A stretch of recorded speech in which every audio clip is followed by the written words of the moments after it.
Bom dia, meu nome é Guilherme Silveira e inicio aqui a apresentação do trabalho Quadrinhos Conceituais, Propostas e Confluência. Esse é um trabalho que pretende analisar e questionar o espaço dos quadrinhos contemporâneos e experimentais no Brasil, na área da crítica e da academia. Bom, iniciando, é importante que a gente lembre que os quadrinhos contemporâneos têm se colocado de maneira a romper com as barreiras que ainda se colocavam em relação à abertura de sua linguagem.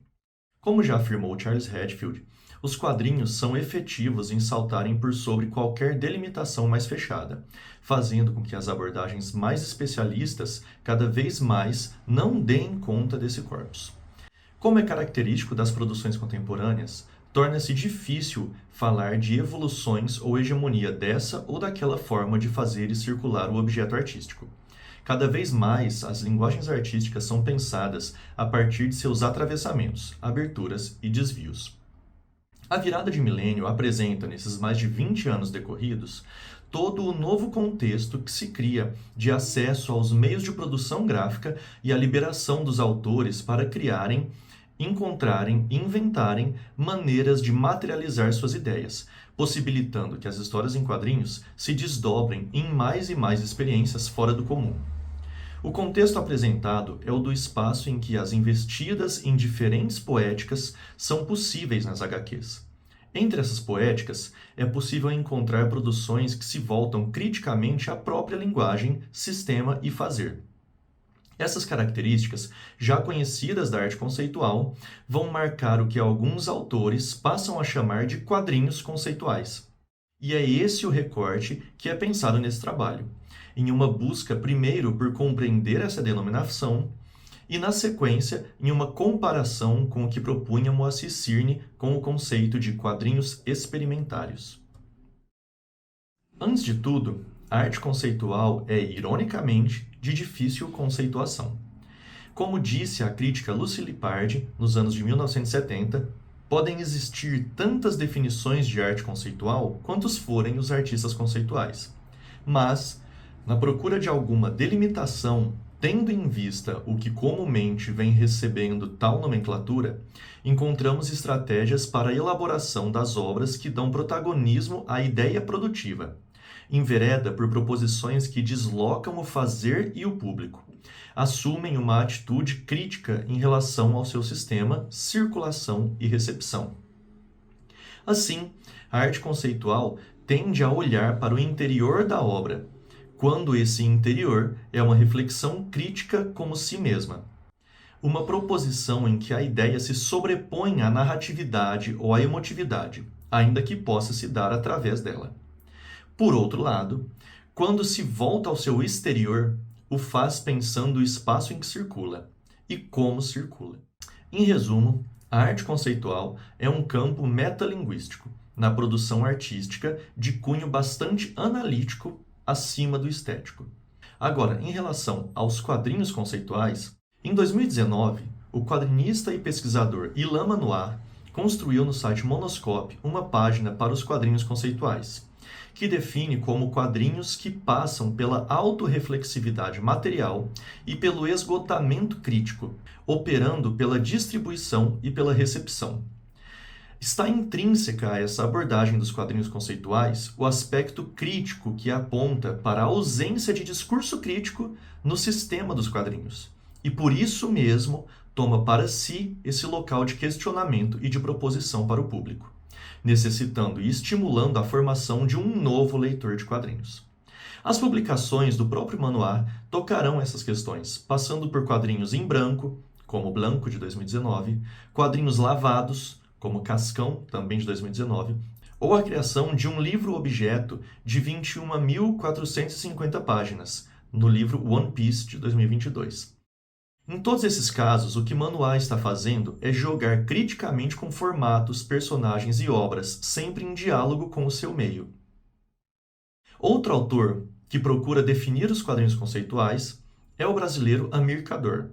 Em 2020, ele organizou uma exposição chamada Conceptual Comics no Gabinete do Livro de Artista em Rennes, na França, em que reuniu publicações que se colocavam entre as histórias e quadrinhos e a publicação de artista. Para o autor, a característica comum dessas obras é a importância dada ao conceito que determina a realização da obra, tal como se observa na arte conceitual. O corpo de trabalhos reunido na exposição aponta para o surgimento de uma nova geração de artistas que trabalham em uma zona indeterminada entre quadrinho independente autoral e o que atualmente é conhecido como publicação de artista. Entre os trabalhos que fazem parte desse escopo estão 12x9, poema Processo de Álvaro Sá, e também 360 Graus, de Martin Vitality. Esse trabalho é um exemplo interessante por mostrar um exercício bastante curioso. O autor se apropria de uma página de quadrinhos e a desdobra página após página, repetindo a mesma cena congelada, mas deslocando o enquadramento das imagens em alguns graus. Ao final da HQ, o que temos foi uma panorâmica de 360 graus de todos os quadros da página inicial. Essa obra nos mostra como a noção de sequencialidade nas HQs não precisa estar apenas relacionada à narrativa. Aqui nada se contou. No lugar de contar uma história, a HQ mostra um cenário. Uma ruptura com as maneiras convencionais de leitura das HQs, com uma aparência inicial idêntica ao tradicional. As definições de Manoá e Kador não divergem em muitos aspectos, ao contrário, são bastante convergentes. E se ampliam, uma vez que Kador apresenta uma relação mais íntima com o mundo das artes visuais e da publicação de artista. E mais, ambos citam autores e publicações que estão no radar de Moacir Cirne quando esse define a ideia de experimentário. Autores como Lape e Álvaro Sá, e publicações como Urbanoids e Poemics, desses mesmos autores. Moacir Cirne dedicou uma considerável parcela de sua produção crítica a pensar as vanguardas e a experimentação nos quadrinhos. Na síntese dessa busca, apresentada no livro Quadrinhos, Sedução e Paixão, de 2000, o autor aponta a necessidade de um quadrinho experimentário e define: trata-se de politizar o próprio significado da experimentação. Dissemos antes, problematizar é politizar. Com a arte e o poema experimentário, completamos: experimentar é politizar, de Cirne, em Quadrinhos Sedução e Paixão. No percurso de sua produção, Cirne pontuou a necessidade urgente de que, nos quadrinhos brasileiros, a posição sociocultural fosse pensada e que houvesse, na nossa produção, uma aguda percepção de que a nossa arte e cultura é colonizada e pudesse se somar a uma radical postura experimental. Essa junção permitiria uma produção experimentária, politizada e revolucionária, e não apenas formalista. Em muitos sentidos, parece que Cirne estava propondo trabalhos que se aproximam do que tem sido defendido como quadrinhos conceituais, mas que poucas vezes tem sido levantado e discutido no âmbito da crítica e da academia brasileiras. O quadrinho autorreferente, que mantém diálogo com as formas de fazer e pensar de outras linguagens contemporâneas, tem aparecido, ainda que como exceção, ao menos desde a década de 1970. E hoje, ao que parece, finalmente começamos a encontrar terreno fértil para desenvolver com mais cuidado esses objetos e teorizações, não apenas olhando para produções contemporâneas, mas também para autores, teóricos e criadores que têm sido relegados à margem do pensamento sobre quadrinhos. No decorrer dessa reflexão, a busca é por iniciar um debate de delimitação da produção contemporânea de quadrinhos, sob o recorte do que vem sendo chamado de quadrinhos conceituais por Ilham Manoach e Amir Kador. Essa delimitação inicial é o que permite colocar esse recorte em embate com as proposições de Moacir Cirne, autor que sempre se mostrou instigado pela potência criadora e produtiva dos quadrinhos, mesmo antes de que a linguagem conseguisse explorar com mais liberdade o que vem sendo explorado nesse novo milênio. Ainda há muito o que se pensar sobre os atravessamentos desses conceitos, experimentário e quadrinho conceitual. Porém, evidente é que essa produção radical, que se mostra impertinente, tem cada vez mais se estabelecido, não no sentido de se sedimentar em uma forma única, mas de estimular maneiras de um fazer poético cada vez mais variado e desviante, questionando e ampliando as possibilidades criativas da linguagem dos quadrinhos. Muito obrigado.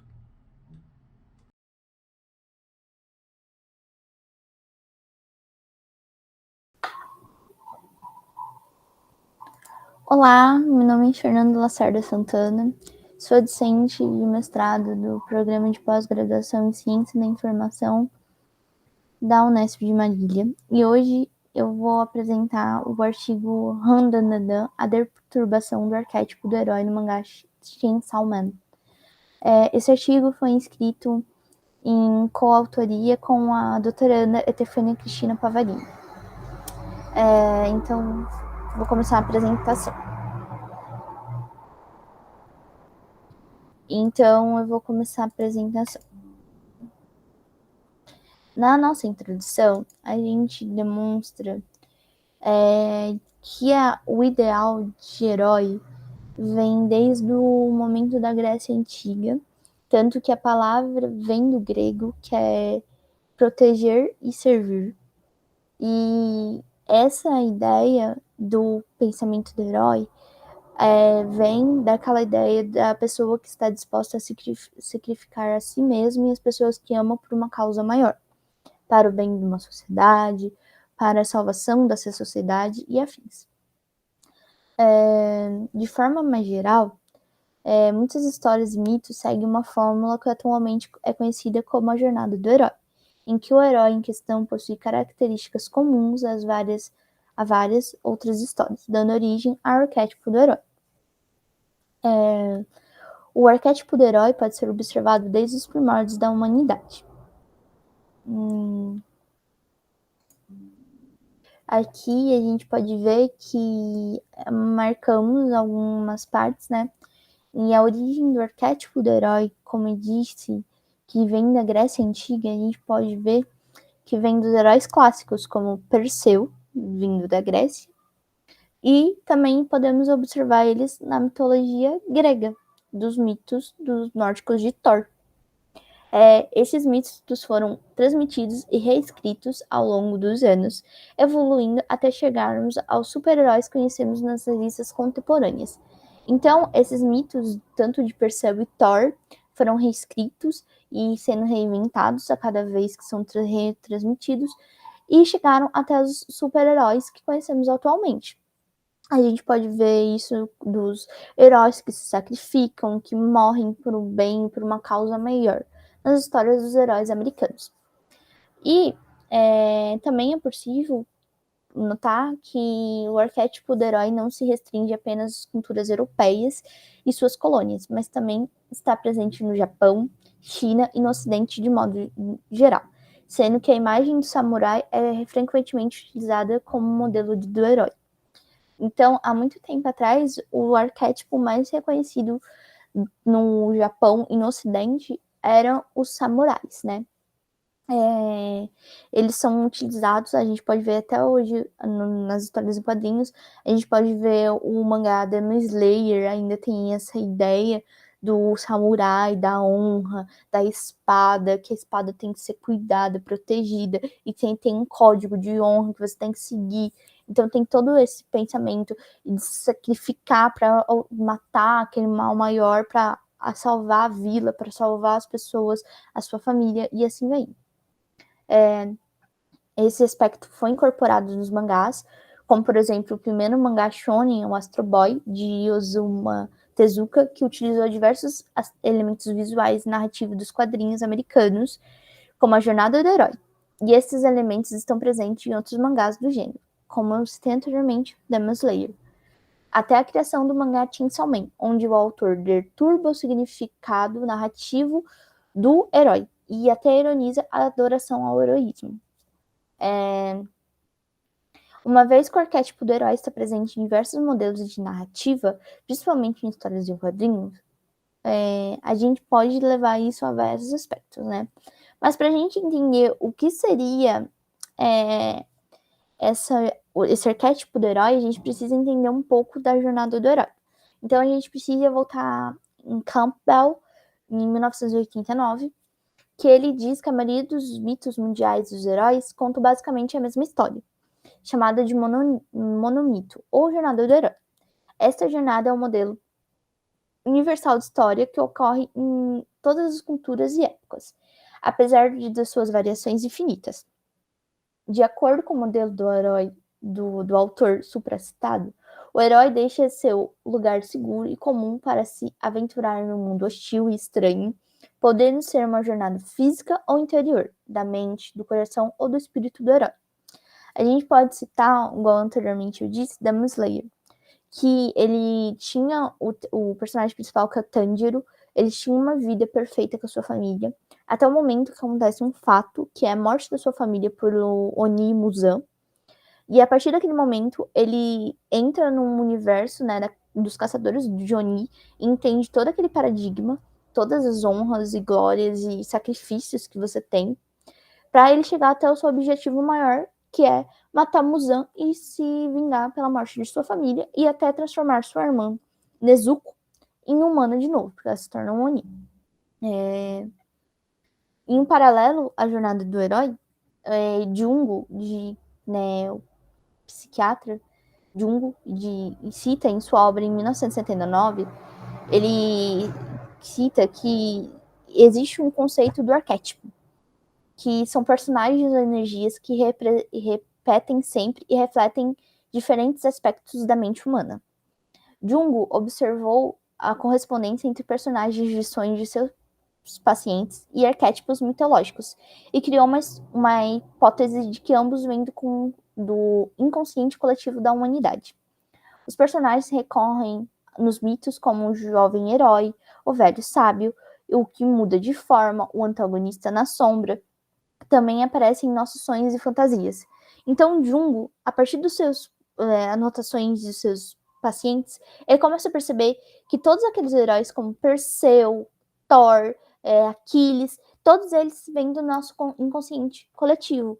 Então, todos esses heróis, eles têm todos a mesma base, que seria aquela do pensamento. E aí ele fala que todos esses mitos, todos esses heróis, todas essas histórias que criamos conforme a sociedade foi evoluindo, vêm dos nossos sonhos e fantasias, que a gente sempre está pensando em ser o herói da nossa própria realidade. A noção do arquétipo é fundamental para compreender a função dos personagens dentro da história. Os arquétipos são parte de uma linguagem universal presente nas narrativas e não devem ser vistos como papéis fixos para os personagens, mas sim uma função temporária que geram efeitos na trama. Durante a jornada do herói, ele incorpora traços de outros personagens, aprendendo com eles e se tornando um ser humano completo.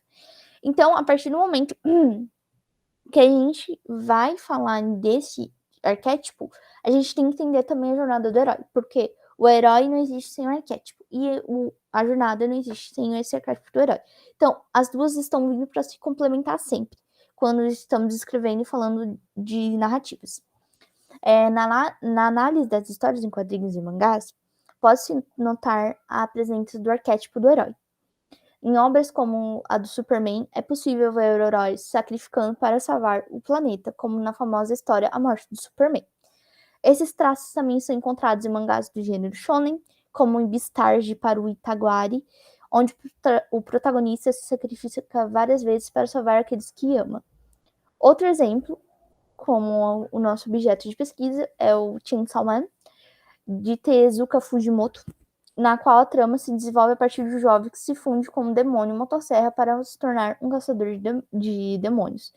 Mas a gente vai perceber que durante a nossa trama, o arquétipo do herói que a gente observa e é citado por Jungo e até por Campbell, ele é modificado, ele se torna outros e a gente vai falar isso mais pra frente.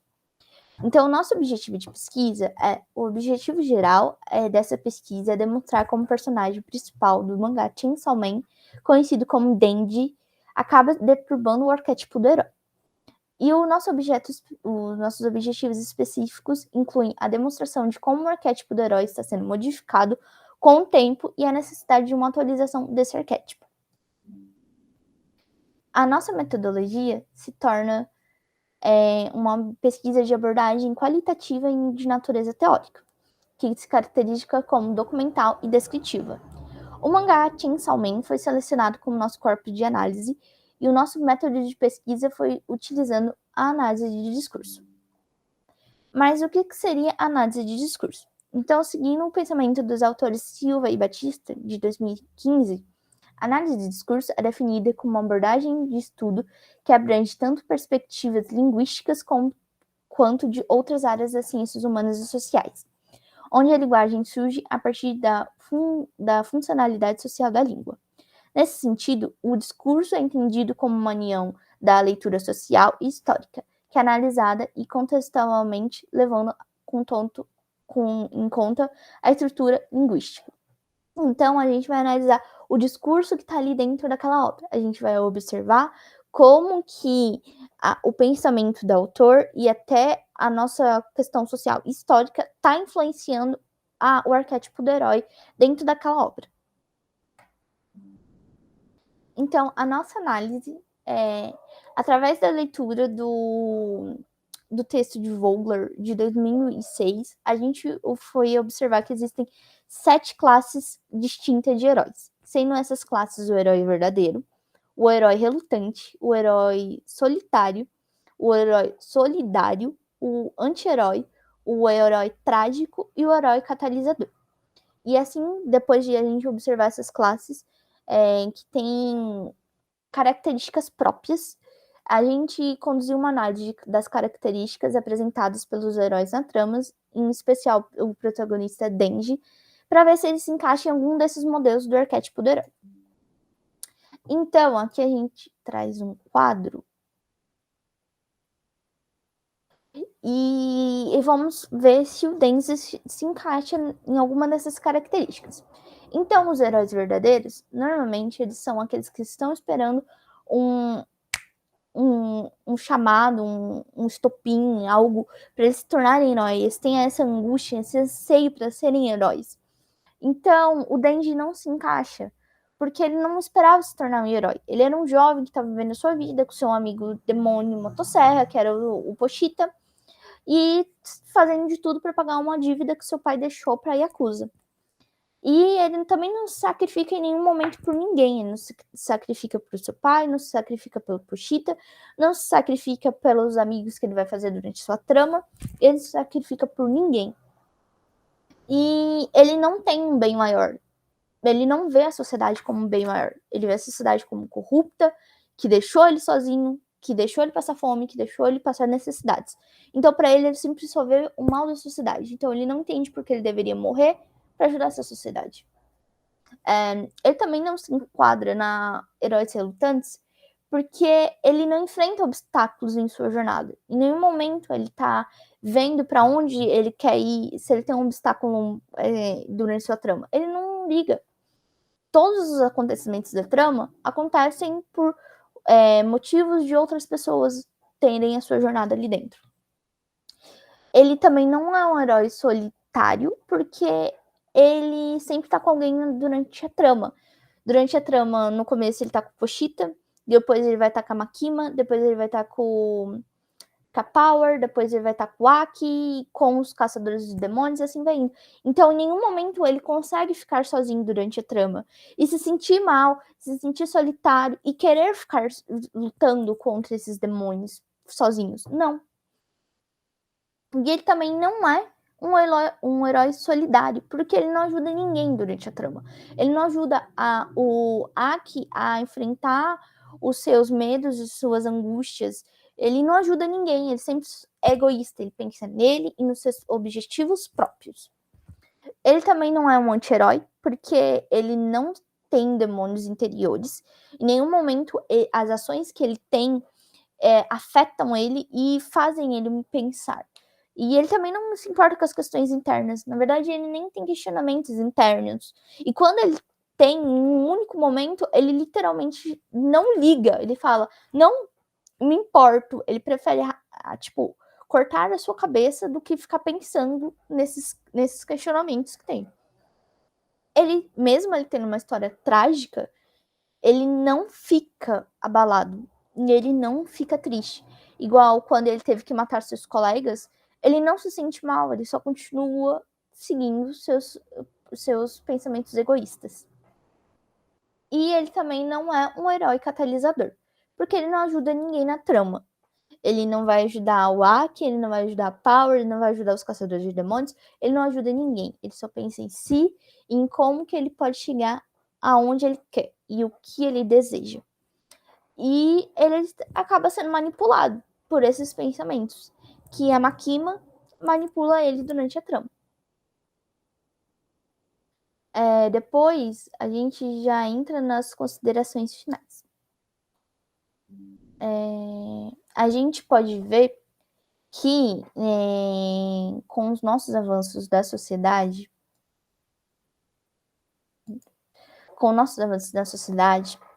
é crucial a criação de novas facetas. Peraí.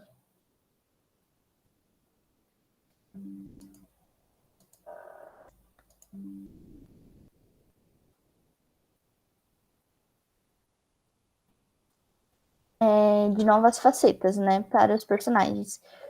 E a fim de refletirem a realidade atual. Segundo esse pensamento, a gente chega a ver que a gente até deixa duas novas facetas para arquétipos atuais para heróis, né? A gente fala para o Denji, ele se enquadra como um herói desligado, porque ele não liga para nada que tá acontecendo durante a trama. E também a gente fala que ele também é um herói tarado, porque todos os momentos da trama ele só tá pensando em como que ele vai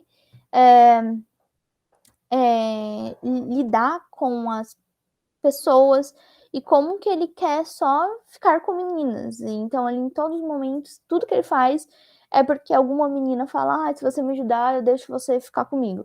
Então, tudo que ele faz é só pra isso. Então, ele se enquadra como um herói desligado, um herói tarado. Então, a gente pode ver que isso é crucial, porque a gente vai estar vendo como a sociedade está sendo refletida na realidade atual. Pode ser de uma forma de sátira? Pode. Mas, então, a gente precisa ver e criar novas facetas.